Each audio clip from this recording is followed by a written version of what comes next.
Hello students, welcome back to Python. In today's session, we are going to continue our previous session to know more about the working of binary file. So in the previous session, we have already covered some basic concepts, and in this session, we are going to work on it. So let's start.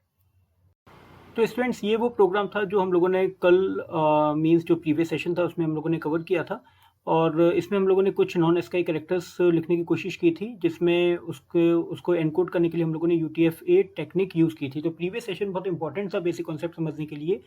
अब यहाँ पर ये देखते हैं कि अगर हम लोगों ने इसको एग्जीक्यूट किया था तो हमें ये आउटपुट हमें मिला था। तो देखिए अगर ये आउटपुट अगर हमें मिल रहा है तो सबसे पहले ये देखते हैं कि फाइल में एक्चुअली राइट क्या हो रहा है। तो फाइल में चलते हैं और ये हमारी टेक्स्ट फाइल है, इसे ओपन करके देखते हैं। तो यही सेम जो कंटेंट है वो आपको टेक्स्ट फाइल में भी अवेलेबल हो रहा है। तो क्या करना पड़ेगा कि अगर मुझे यहाँ पर ये जो एनकोडेड कंटेंट है मुझे ये नहीं देखना, मुझे एक्चुअली यही कैरेक्टर्स स्टोर करने हैं, तो उसके लिए फिर आपको क्या करना पड़ेगा। तो उसके लिए फिर आपको यहाँ पर इसको टेक्स्ट फाइल में नहीं इसको यूज़ करना है, इसको फिर आपको यूज़ करना पड़ेगा बाइनरी फाइल में। तो if you will store this data in binary file you will get the exact content whatever you want to see. तो मैंने यहाँ पर इसको बाइनरी मोड में ही ओपन किया है, रीड मोड में, और बाइनरी ही राइट मोड मैंने यहाँ पर यूज़ किया है। तो अभी अगर मैं इसको एग्जीक्यूट करता हूँ सिंपल, तो एग्जीक्यूट करने पर ये मुझे कुछ एरर शो करेगा। देखिए क्या एरर है। एरर यहाँ पर अब byte like object is required not str। तो वो यहाँ पर आपको एक जैसे हम लोगों ने ये पहले भी डिस्कस किया था प्रीवियस सेशन में कि जब भी हम लोग बाइनरी फाइल में डेटा राइट करेंगे it will always be written in the form of bytes. तो यहाँ पे क्योंकि आप यहाँ पे डेटा अपना स्ट्रिंग फॉर्म में रीड कर रहे हैं तो इट विल नॉट एक्सेप्ट। तो इसको कन्वर्ट करने के लिए मुझे यहाँ पर इसे बाइट्स में कन्वर्ट करना पड़ेगा। तो बाइट्स नाम का एक बिल्ट इन फंक्शन है जो कि इसे कन्वर्ट कर देगा बाइट फॉर्मेट में। तो बाइट में ये अब राइट हो जाएगा। और अब अगर मैं इसे एग्जीक्यूट करता हूँ तो देखते हैं इसका आउटपुट क्या आता है।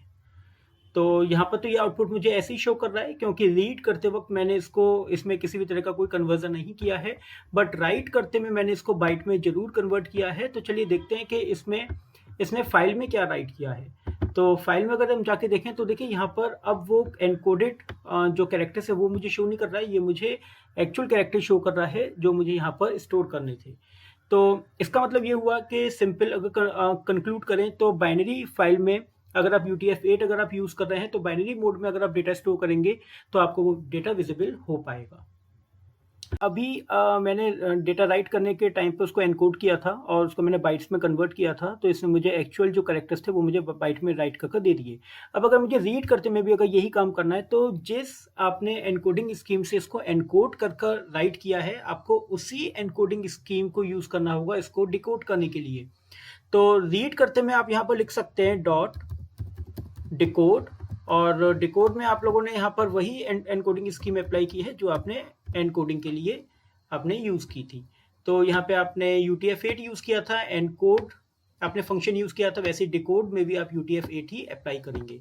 और अब अगर आप देखेंगे तो आउटपुट में अब आपको एनकोडेड कैरेक्टर्स ना शो कर यानी कि आपको एक अलग फॉर्म में कैरेक्टर्स ना शो कर वो आपको एक्चुअल कैरेक्टर शो कर पाएगा। तो राइट करने पे भी आपने उसको एनकोड किया और रीड करने में भी आपने उसको डिकोड कर ही रीड किया है। तो चलिए रन करके देखते हैं। अब देखिए आउटपुट में भी आपको वो कैरेक्टर्स एक्चुअल शो कर पा रहा है। इससे पहले वो आपको अलग तरह से एनकोडेड कैरेक्टर्स शो कर रहा था, तो उसको डिकोड करने की जरूरत हमें यहाँ पर पड़ेगी। तो यही कंटेंट आपको फाइल में भी अवेलेबल होगा। तो आपने राइट करते में भी इसमें आपने एनकोडिंग एक स्कीम अप्लाई की है और रीड करते में आपने इसको डिकोड कर दिया। तो आपको इस तरह से प्रॉपर कैरेक्टर्स मिल पा रहे हैं। तो अभी इंपॉर्टेंट देखिए यहाँ पर यह है कि जो स्कीम आप लोग यूज करेंगे, जो भी आप एनकोडिंग स्कीम यूज करेंगे वो आपको एनकोडिंग और डिकोडिंग दोनों में सेम रखनी है। अगर आपने यहाँ पर एनकोड किया है UTF-8 से और अगर आप इसे डिकोड करने में अगर आप यूज कर रहे हैं UTF-16 तो definitely it will give error. तो यहाँ पे आपको फिर एरर मिलेगा। तो आपको सेम स्कीम ही फॉलो करनी पड़ेगी for both the areas while in encoding as well as in decoding. तो चलिए अब आगे चलते हैं। तो देखिए यहाँ पे ये क्लियर हो गया कि जब भी हम लोगों को यहाँ पर बाइनरी फाइल में डेटा राइट करना है उसे हम लोगों को बाइट्स में कन्वर्ट करना पड़ेगा। और बाइट्स में कन्वर्ट करने के लिए हम लोगों ने यहाँ पर यूनिकोड टेक्निक यूज़ की थी, UTF-8, UTF-16, 32 एक्सेट्रा। तो एक तो ये तरीका है कि आप UTF-8 कोडिंग या आप कोई भी एनकोडिंग टेक्निक आप यूज़ कीजिए, यानी यूनिकोड टेक्निक आप यूज़ कर सकते हैं, या फिर आप एक और मेथड है बाइट कोड में कन्वर्ट करने के लिए, तो वो भी एक बार देख लेते हैं कि कैसे कर सकते हैं और उसकी लिमिटेशन क्या है। तो यहाँ पर ये जो मेथड है इसको मैं अभी हाइड कर देता हूँ, इसको मैंने कमेंट बना दिया और यहाँ पे मैंने यहाँ पर लिख दिया सिंपल बी।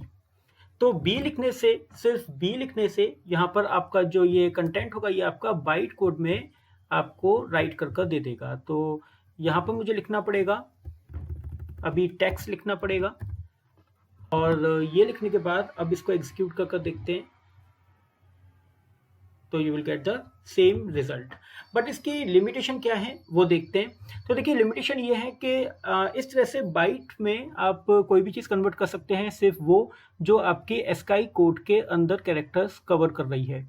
यानी जैसे आप 127 से आप आगे काम करने की कोशिश करेंगे, स्पेशल और जो कैरेक्टर्स हैं जो अदर लैंग्वेजेस से जो बिलोंग करते हैं, जो अभी हम लोगों ने प्रीवियस एग्जाम्पल में देखे भी थे, अगर आप उन पे काम करना शुरू करने की कोशिश करेंगे using this method to convert it into byte code, तो ये आपको एरर दे देगा, यानी इट विल नॉट सपोर्ट। तो ये सिर्फ बाइट कोड में आपके एस्काई कोड को ही लिखने में आपको हेल्पफुल रहेगा, उससे आगे के जो कैरेक्टर्स हैं वो आप वहाँ पर यूज़ नहीं कर पाएंगे। तो चलिए कुछ स्पेशल कैरेक्टर्स हैं जो मैंने यहाँ पर कॉपी कर लेते हैं और यहाँ पर मैं उन्हें पेस्ट कर देता हूँ और अब इस मेथड से हम राइट कर देखते हैं। तो देखते हैं कि क्या होगा। तो ये आपको देखिए एरर दे रहा है। एरर यहाँ पर क्या है, bytes can only contain ASCII literal characters. तो ये वाला जो मेथड है बाइट कोड में कन्वर्ट करने वाला, वो सिर्फ लिमिटेड है सिर्फ एस्काई कोड के लिए। सिर्फ जो आपके जो नॉर्मल टेक्स्ट है, जो नॉर्मल आपके कैरेक्टर्स हैं एस्काई कोड के, आप सिर्फ उनको यहाँ पर बाइट कोड में कन्वर्ट करके बाइनरी फाइल में लिख सकते हैं। बट इसके अगर बियॉन्ड अगर आपको काम करना है तो फिर आपको इसे UTF-8 टेक्निक ही यूज़ करनी पड़ेगी। तो बेटर ये होगा कि अगर आप UTF-8 अगर यूज़ करेंगे तो it will cover all the ASCII code as well as non ASCII characters also. तो UTF-8 टेक्निक यूज़ करना ही बेटर रहेगा।